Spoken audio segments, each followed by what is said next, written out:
সকালের সময় ছিল, হলুদ রঙের শাড়ি পরা একদম গ্রামের সাধারণ মহিলাদের মতো দেখতে এক মহিলা ধীরে ধীরে পা ফেলে বাজারের দিকে যাচ্ছিলেন। কেউ আন্দাজও করতে পারেনি যে ইনি অন্য কেউ নন, বরং জেলার আইপিএস ম্যাডাম ফারহানা আহমেদ। ফারহানা আহমেদ জেনে শুনেই এমন রূপ ধারণ করেছিলেন যাতে কেউ তাকে চিনতে না পারে। তিনি তার পুরনো স্মৃতিতে ডুবেছিলেন আর ভাবলেন যে আজ পুরনো দিনের মতো রাস্তার ধারে ঠেলাগাড়ি থেকে ফুচকা খাওয়া যাক। একটু এগোতেই তার নজর রাস্তার ধারে এক ছোট্ট ঠেলাগাড়ির ওপর পড়ল। সেখানে প্রায় ৫০ বছর বয়সী এক রোগা পাতলা বয়স্ক চাচা ফুচকা বিক্রি করছিলেন। ফারহানা ধীরে ধীরে হেঁটে ঠেলাগাড়ির কাছে পৌঁছলেন আর বললেন, চাচা, এক প্লেট ফুচকা দিন তো।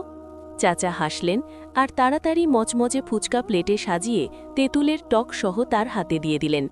ফারহানা আহমেদ সে ফুচকা খেতে শুরু করলেন। তার মুখে খুশি স্পষ্ট ফুটে উঠেছিল। ছোটবেলা থেকেই তার ফুচকা খাওয়ার খুব শখ ছিল, কিন্তু ডিউটি আর ব্যস্ত জীবনের কারণে তিনি এমন সুযোগ খুব কমই পেতেন। তিনি চুপচাপ স্বাদের মজা নিচ্ছিলেন। ঠিক তখনই হঠাৎ সেখানে একজন ইন্সপেক্টর ৩-৪ জন কনস্টেবল নিয়ে আসলো। সে ঠেলাগাড়ির কাছে থামল আর রাগে বলল, এই বুড়ো, জলদি টাকা বের কর। হঠাৎ আওয়াজ শুনে বয়স্ক চাচা ঘাবড়ে গেলেন। তার হাত কাঁপতে লাগল। তোতলিয়ে তোতলিয়ে বললেন, স্যার, এখন তো দিন শুরু, এখনো পর্যন্ত আমি কিছুই রোজগার করিনি, কোনো কাস্টমারও এখনো আসেনি। সন্ধেবেলায় এলে টাকা দিয়ে দেব, এখন আমার কাছে নেই স্যার। এই শুনে ইন্সপেক্টর লেগে উঠল। সে কিছু না ভেবে চিনতেই চাচার গালে সজোরে এক থাপ্পড় মেরে দিল। এটা দেখে এসপি ফারহানা আহমেদ অবাক হয়ে গেলেন। তিনি সাথে সাথে তাদের মাঝে এসে বললেন, থামুন ইন্সপেক্টর সাহেব, আপনি এনার কাছে কিসের টাকা চাইছেন? আর কেন, কোন অধিকারে আপনি এনাকে থাপ্পড় মারলেন? আপনাকে কোনো অধিকার দেওয়া হয়নি অকারণে কোনো গরিবের সাথে এমন করার। ইন্সপেক্টর তার দিকে কটমট করে তাকিয়ে বলল, তুমি এর মধ্যে এসো না। তুমি জানো না কি বিষয়টা কি? বেশি কথা বললে এখনই তোমাকে অ্যারেস্ট করে নেব। চুপচাপ দাঁড়িয়ে থাকো। ফারহানা রাগের সাথে জবাব দিলেন, দেখুন, আপনি যা করছেন একদম ভুল। কোথাও আইনে লেখা নেই যে আপনি গরিবদের থেকে চাঁদাবাজি করবেন। আপনি এনার উপর অত্যাচার করছেন, এর পরিণাম আপনাকে ভুগতে হবে। শুধরে যান। এটা শুনে ইন্সপেক্টর খুব বাজেভাবে রেগে গেল। সে রাগে নিজের উপর নিয়ন্ত্রণ হারিয়ে ফেলল আর ফারহানার গালে সজোরে এক থাপ্পড় মারল। থাপ্পড় এত জোরে ছিল যে ফারহানা কিছুটা টলে গেলেন, কিন্তু তিনি নিজেকে তৎক্ষণাৎ সামলে নিলেন। তিনি রেগে বললেন, আপনি আমার গায়ে হাত তুললেন, এখন আমি আপনার নামে জিডিও মামলার এফআইআর দায়ের করব। ইন্সপেক্টর হেসে ধমকি দিল, মামলা? তুই বুঝতে পারছিস না? বেশি কথা বললে এত মার মারব যে বাড়ি পর্যন্ত যেতে পারবি না। বেরো এখান থেকে, নইলে ধাক্কা মেরে তাড়িয়ে দেব। ইন্সপেক্টর রেগে গিয়ে আবার ফুচকাওয়ালা চাচার কলার ধরে ফেলল আর চিৎকার করে বলল, এই বুড়ো, বেশি চালাকি করবি না, জলদি টাকা বের কর, নইলে এখনই তোর ঠেলাগাড়ি উঠিয়ে দেব। এই বলে ইন্সপেক্টর রেগে গিয়ে ঠেলাগাড়িটায় সজোরে এক লাথি মারল। ঠেলাগাড়িটা উল্টে গেল আর সব ফুচকা ও চটপটি রাস্তায় ছড়িয়ে পড়ল। বেচারা চাচা ভয়ে কাঁদতে লাগল। তিনি হাঁটুর এড়ে বসে ফুচকাগুলো জড়ো করতে লাগলেন। তখনই ইন্সপেক্টর লাঠি তুলে চাচার পিঠে সজোরে মারতে লাগল। চাচা হাত জোর করে কাকুতি মিনতি করতে লাগলেন, স্যার, আমি সত্যি বলছি, এখনো পর্যন্ত কিছুই রোজগার করিনি। সন্ধেবেলায় আসবেন, যা রোজগার করব দিয়ে দেব। প্লিজ আমাকে মারবেন না, প্লিজ আমাকে মাফ করে দিন। এটা শুনে ফারহানা আহমেদ আর সহ্য করতে পারলেন না। তিনি রেগে এগিয়ে এসে বললেন, চাচা, আপনার মাপ চাওয়ার কোনো দরকার নেই। এই লোকগুলো গরিবদের উপর অত্যাচার করছে, এদের একটুও লজ্জা নেই। কত কষ্টে আপনারা ঠেলাগাড়ি লাগিয়ে নিজেদের সংসার চালান, আর এই লোকগুলো আপনাদের রোজগার লুটে নিচ্ছে। ইন্সপেক্টর সাহেব, এবার আমি আপনাকে আপনার আসল রূপ, অকাত দেখিয়েই ছাড়ব। ইন্সপেক্টর হাসাহাসি করে বলল, আরে, তোর এত সাহস, তুই আমাকে আমার রূপ দেখাবি? তোর নিজের যোগ্যতাটা কি? আমার সামনে যা, নিজের কাজ কর। বেশি বকবক করলে এত মার মারব যে চলার মতো অবস্থায় থাকবি না। এই বলে ইন্সপেক্টর আর তার সাথে দাঁড়িয়ে থাকা কনস্টেবলরা ফিরতে লাগল। যেতে যেতে ইন্সপেক্টর আবার ঘুরে ধমকি দিল, সন্ধেবেলা আবার আসব, যদি টাকা না পাই তাহলে না তুই বাঁচবি আর না তোর ঠেলা থাকবে, বুঝছিস? এই বলে ওরা ওখান থেকে চলে গেল। ফারহানা আহমেদ সাথে সাথে চাচার কাছে গেলেন আর ভালোবেসে বললেন, চাচা, আপনি ঠিক আছেন তো? চিন্তা করবেন না, বাড়ি যান, আমি এই পুলিশওয়ালাদের শিক্ষা দিয়েই ছাড়ব। চাচা কাঁদতে কাঁদতে বললেন, মা, তুই আমার জন্য এত কিছু কেন করলি? আমার জন্যই তো তোকে মার খেতে হলো। তুই ওদের কি করবি? ওরা পুলিশ, বছরের পর বছর ধরে আমাদের ওপর অত্যাচার করে আসছে, আমরা কিছুই করতে পারিনি। তুইও কিছুই করতে পারবি না, ছেড়ে দে এসব। ফারহানা গভীর নিঃশ্বাস নিয়ে জবাব দিলেন, না চাচা, অনেক হয়েছে। আপনি জানেন না আমি কি করতে পারি। আমি এই লোকগুলোদের ওদের অপরাধের শাস্তি দিয়েই ছাড়ব। আপনি একদম চিন্তা করবেন না, শুধু বাড়ি যান আর আরাম করুন। এই বলে ফারহানা আহমেদ সেখান থেকে বেরিয়ে সোজা বাড়ি পৌঁছলেন। বাড়ি পৌঁছে রাস্তায় ঘটা সমস্ত ঘটনা তার মাথায় ঘুরতে লাগল। তার রক্ত টকবক করে ফুটছিল। তিনি মনে মনে ঠিক করে নিলেন, এদের ছাড়া যাবে না। সবার আগেই ইন্সপেক্টরের নামে রিপোর্ট দায়ের করব, আর একে সাসপেন্ড করিয়েই ছাড়ব। পরের দিন সকালে ফারহানা আহমেদ নিজেকে একদম সাধারণ মহিলার রূপে তৈরি করলেন। সাদা রঙের শাড়ি পরলেন আর কোনো পরিচয় ছাড়াই থানায় পৌঁছে গেলেন। যেই তিনি ভেতরে ঢুকলেন, তার নজর এক কনস্টেবলের ওপর পড়ল। সেই কনস্টেবল যে কালকে রাস্তায় ইন্সপেক্টরের সাথে ছিল। ফারহানা সরাসরি তাকে জিজ্ঞাসা করলেন, ইন্সপেক্টর কবিদ হোসেন কোথায়? কনস্টেবল জবাব দিল, ম্যাডাম, উনি কোনো কাজে শহরের বাইরে গেছেন, ওসি সাহেবও বাইরে গেছেন। ঠিক তখনই পেছনে দরজা দিয়ে ওসি রাশেদ চৌধুরীর ভেতরে আসলো। নজর সাদা শাড়ি পরা সেই মহিলার ওপর পড়ল, আর সে সোজা ফারহানা আহমেদের কাছে গেল। কি ব্যাপার ম্যাডাম, এখানে কেন এসেছেন? আপনার কি কাজ?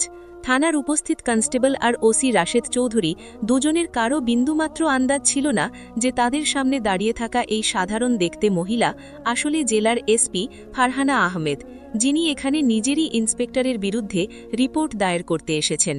ফারহানা আহমেদ তার মধুর কণ্ঠে কঠোর গলায় বললেন, স্যার, আমাকে ইন্সপেক্টর কবিদ হুসেনের বিরুদ্ধে রিপোর্ট দায়ের করতে হবে। সে রাস্তায় ফুচকার ঠেলাগাড়ি লাগিয়ে বসা এক বয়স্ক চাচাকে থাপ্পড় মেরেছে, তার ঠেলা ফেলে দিয়েছে আর তার সব জিনিসপত্র রাস্তায় ছড়িয়ে দিয়েছে। আমি যখন তাকে থামাতে যাই তখন সে আমার গায়েও হাত তুলেছে। সে ওই গরিব চাচার সাথে খুব অত্যাচার করেছে। আমি এজন্যই এখানে এসেছি যাতে ইন্সপেক্টর কবিদ হোসেনের বিরুদ্ধে মামলা দায়ের হয়। আপনি এক্ষুনি রিপোর্ট লিখুন। এটা শুনেই ওসি রাশেদ চৌধুরী অবাক হয়ে গেল। সে বাঁকা চোখে ফারহানার দিকে তাকিয়ে বলল, আপনি জানেন আপনি কার বিরুদ্ধে কথা বলছেন? ও এখানকার ইন্সপেক্টর। আমরা ওর বিরুদ্ধে রিপোর্ট লিখতে পারবো না। আর তাছাড়া একটা থাপ্পড়ই তো মেরে দিয়েছে, তাতে এমন কি হয়েছে? ছাড়ুন এসব কথা। এমনিতেই ওই গরিবগুলো কি করতে পারবে? আপনি অকারণে চিন্তা করবেন না, আর বাড়ি যান। এই কথা শুনে ফারহানা আহমেদের রক্ত গরম হয়ে উঠল। তিনি রেগে জবাব দিলেন, দেখুন, আমাকে আইন শেখাবেন না। এই দেশে থাকা প্রত্যেক নাগরিক সমান, গরিব হোক বা ধনী। যদি কেউ অপরাধ করে তাহলে তার বিরুদ্ধে অ্যাকশন নিতেই হবে। প্রত্যেকের ন্যায় বিচার পাওয়ার অধিকার আছে, আর আপনি যদি রিপোর্ট দায়ের না করেন তাহলে আমি আপনার বিরুদ্ধেও ব্যবস্থা নিতে পারি। বুঝলেন আপনি? রাশেদ চৌধুরী এই কথা শুনে রেগে গেল। সে রেগে গলা উঁচিয়ে বলল, তোর এত ক্ষমতা যে তুই আমাদের বিরুদ্ধে রিপোর্ট দায়ের করবি? আমি চাইলে এক্ষুনি তোকে লকআপে ঢুকিয়ে দিতে পারি। বেশি মুখ চালাস না, আর এখান থেকে দূর হ তুই। জানিস না আমাদের ক্ষমতা কত? ভালো চাস তো চুপচাপ এখান থেকে কেটে পড়। ফারহানা আহমেদ তার চোখে চোখ রেখে বললেন, মনে হচ্ছে তোমাকে আর তোমার ইন্সপেক্টরকে আসল পরিচয়টা দেখাতেই হবে। কিন্তু মনে রেখো, যখন আমি ফিরব তখন তোমরা দুজনেই এই থানায় টিকতে পারবে না। আমার কথা মনে রেখো। এই বলে তিনি রেগে থানা থেকে বেরিয়ে গেলেন। থানায় উপস্থিত কনস্টেবল আর বাকিরা চুপচাপ একে অপরের মুখের দিকে তাকাতে লাগল। সবার মনে একটাই প্রশ্ন ছিল, এই মহিলা আসলে কে যে এত নির্ভয় কথা বলে চলে গেল?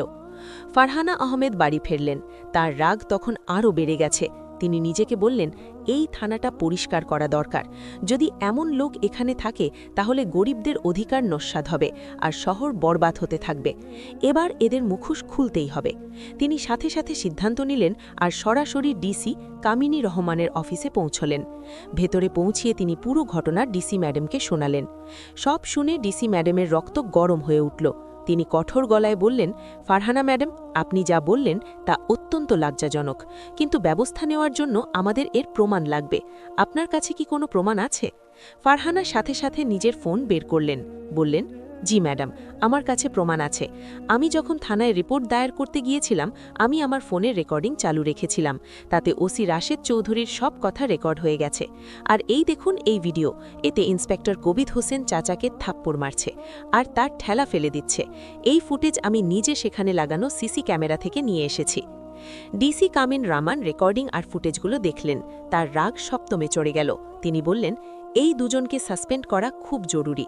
যদি এমন পুলিশকর্মী থানায় থাকে তাহলে মানুষ ভলে গুটিয়ে থাকবে আর ন্যায় বিচার পাবে না।